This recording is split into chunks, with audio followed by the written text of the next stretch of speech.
প্রিয় শিক্ষার্থী বৃন্দ, তোমরা সকলেই কেমন আছো? আশা করি আল্লাহর রহমতে তোমরা সকলেই ভালো আছো। আজকে তোমাদের সামনে আবারও হাজির হয়েছি নতুন একটি ক্লাস নিয়ে।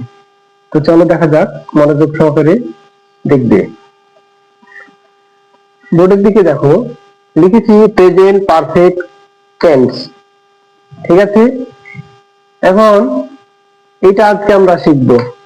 এখানে লেখা আছে শিক্ষক। শিক্ষক বলছে তোমরা কি ভাত খেয়েছো?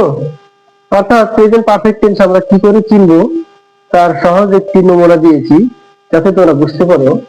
শিক্ষক বলছে তোমরা কি ভাত খেয়েছো?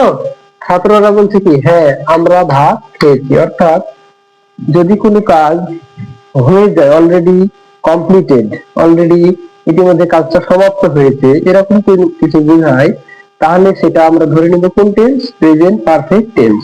ওকে, এবং বাংলা ক্রিয়ার শেষে এটা কি থাকে?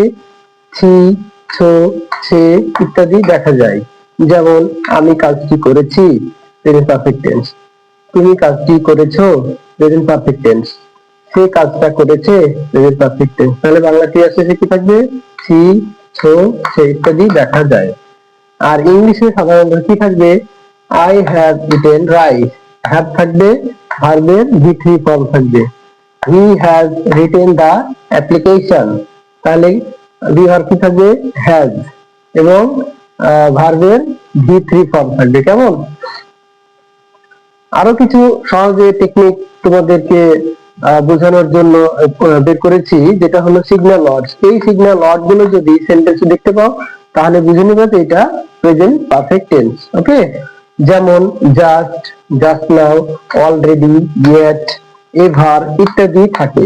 ওকে, যেমন আই হ্যাভ জাস্ট অ্যারাইভড, তাহলে সেন্টেন্সে জাস্ট আছে, তার মানে এটা প্রেজেন্ট পারফেক্ট টেন্সের এক্সাম্পল।